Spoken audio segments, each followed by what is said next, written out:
Welcome, everybody, to another edition of BaloneyBrain.com Weird Wednesday. I'm, of course, Used Toy, or John House. Joining me, back in Florida once again, Daryl House, or Suburban Hobo. How you doing, Daryl?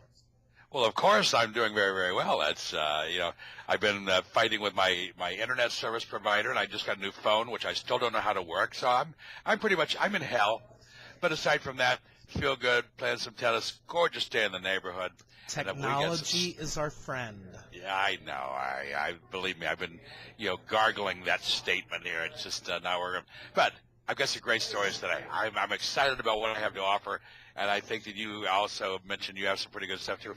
Here, this cracked me up. Everyone loves an Italian stallion, right? Wrong. A judge in Italy. Now, this is from Italy. Keep this in mind in the back of your head. A judge in Italy was particularly unimpressed when he busted a court staffer having sex with a colleague, a discovery that resulted in a trial being suspended. The justice was pondering a murder case when he looked up at a frosted glass window inside the Genoa court building. To his terror, he could see their silhouettes behind the glass, clearly engaged in activities involving legal briefs of a different kind. Hey, yo, Adrian. Yeah, really. So the window separated the court from a small anteroom where the pair had hidden to consult. How's that? So, according to the Daily Telegraph's Rome correspondent, their discovery caused chaos in the court. The pair were hauled out by a court official and will face disciplinary action. And just an FYI here, the trial that was interrupted was of a Romanian man accused of killing a Moroccan homeless immigrant. Wow. Hey, that's still wrong. Well, if you're, let's see, where's my stuff? I wouldn't go there with that. You don't know where your stuff is? I lost it momentarily. Grown man like you? Naked violinist hauled off to jail due to lack of attire. Portland, Oregon, a naked man playing violin in front of a downtown Portland courthouse Saturday. He refused to walk to a squad car and had to be carried by police. Now, this is what's kind of crazy about this. Apparently, once a year, they don't enforce the code for the World Naked Bike Ride, but the rest of the year they do. So they apparently have about 8,000 naked riders each June. But they warn the guy, put some clothes on, cover yourself, whatever, and he wouldn't do it. So they arrested him. I'm thinking Fiddler on the Roof. That Well, see, I was thinking of the old expression, I'm a little stiff from wheeling. So here's my next story, and this one really captured me for the whole tone of it. This is like a mystery. I want to treat this a little more serious. Murder detectives are investigating the case of a young person whose corpse was sent by parcel post across Japan in a box that claimed to contain a doll. The body of Rika Okada was found in a storage lockup in Tokyo. Investigators also found the 2-meter box in which it had been transported from the southern city of Osaka. The delivery service that buried the package, marked with the Japanese word for doll, 400 kilometers to the capital, transported 400 miles to the capital, had been paid in Okada's own name. Curiouser and curiouser, the bill for the lockup's short-term rental had also been settled using her credit card. The body of the 29-year-old, who had been missing since late March, had more than a dozen stab wounds, local media reported, but no defensive injuries on her hands or her arms. Are you following this closely? I am. This is good stuff. I want to hear like da-da-da.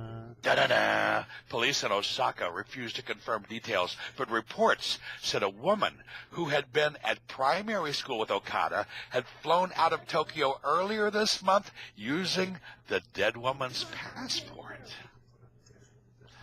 Are you ready? The schoolmate, who was not named, is believed to have lived just a few hundred yards from the lockup with a Chinese woman of about the same age. Both women flew from Tokyo's Haneda Airport on the same flight bound for Shanghai. Just before she went missing, Okada wrote on her Facebook page that she was going to meet up with an old friend whom she had not seen in a decade. This is starting to sound like a movie script. I know. And this is news. I mean, I saw this on MSN.com, but I found this in another source where I was looking for material. But this is very interesting. I think we should put Charlie Chan on this. You know, maybe we'll have to have a follow-up when this gets sorted out. We have to follow up on this story. Yes. All right, well, May is Masturbation Month, and so I've got a couple stories to celebrate. What? May is what? Masturbation Month. I don't make this stuff up. I know, but you pander to it. You know, you were such a... Anyway, a cop was allegedly caught masturbating in Starbucks. A Camden, New Jersey officer has been removed from duty and charged with disorderly lewdness after police say he was caught masturbating in Starbucks, according to CBS Philly. On May 9th, I'm not even going to say his name. Anyway, he was seated at a table and apparently trying to put his own foam on his latte, if you know what I'm saying. But thank you. Anyway, this guy, he was a 17-year-old veteran, or 17-year veteran with the department. So, I mean, he's been, pretty gleaming career, and then to be with this kind of off-duty behavior. Well, you know, people are crazy anymore. I have a friend who sends me the occasional rather sexy email, and there was one with a girl at Starbucks who had lifted her skirt. It was revealing. I told you, you're not allowed to tell jokes anymore. This is not a joke. This is serious. Okay. She showed her stuff. You know, you knew her a while ago when you lost your stuff. Well, we know where her stuff is because she raised her skirt and showed everybody on the whole planet her stuff. That was kind of weird. Are you ready for this one? This is my coup de grace today. Lawsuit. What's the highest number that you know? Tell me the highest number you know. A Google. A fraction. This lawsuit is priceless. A Manhattan man in New York sued the city of New York City, New York City Transit, an Aubon Pain store, 2 local hospitals, Kmart, a Latino dog owner, and anyone else he could think of for $2 undecillion. Wow. Undecillion. Anton Porcima, 62 years old, filed the hand-scribbled lawsuit in Manhattan Federal Court, seeking more money than what is on the planet. Yeah, that one might be hard to collect. That's what I'm thinking. He appears to be more of a mathematician than a lawyer, according to this story. He correctly listed the obscure number few have heard of, which is written with a 2 followed by 36 zeros, and a fabulously frivolous 22-page complaint that rambles on and on and on about accusing the defendants of everything from civil rights violations to attempted murder.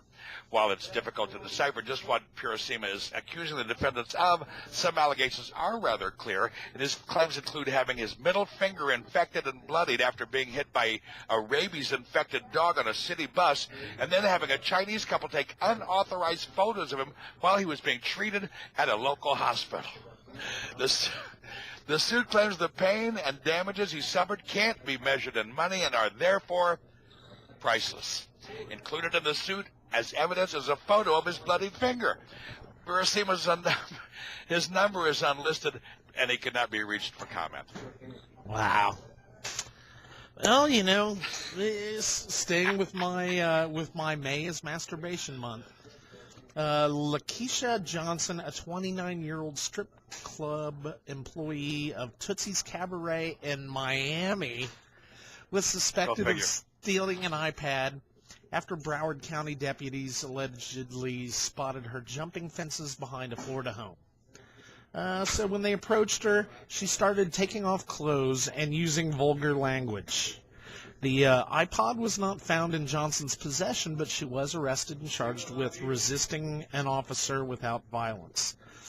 She slapped a cop's arm and yelled, "Don't touch me, bitch." Don't touch me, bitch. When she was taken to jail, though, here's where it starts to get fun. Don't tell me they found it then. She apparently shook the cell door offered to perform a sex act in exchange for her release, and then started removing her clothing, exposing her genitals, buttocks, breasts, and masturbating. She was given a $100 bond for her resisting arrest charge, but no additional charges for the sex show in jail. So there's insinuating that that's wrong. Yes. Okay, just so I understood it. But you know, the story started out in Miami-Dade, in Miami, and Broward. I mean, Broward is Fort Lauderdale, Greater Fort Lauderdale. I mean, it happened a county away, so this is like transporting perhaps stolen merchandise across county lines. I mean, this could be like a serious thing. But after her arrest, they contacted Tootsie's Cabaret, and they say she's never performed there, so... Maybe I should visit her in jail and offer my legal representation. And then again, maybe not. Hey, listen, folks, it's Weird Wednesday. It's baloneybrain.com. Thank you again for joining us. And again, I haven't said this in a few weeks, but if you ever have a story, my daughter told me about a story this week, but she never sent me the email so I could follow up on it. So it's not here today, and she's sick. She's at the doctor's office right now, so I can't harangue her for not delivering. But if you have a good story and you want to send it to us, like my friend Joe Bridges did a couple of weeks ago, send it on, and if it's good, we will put it on the air on Weird Wednesday. baloneybrain.com. See you, John. See ya.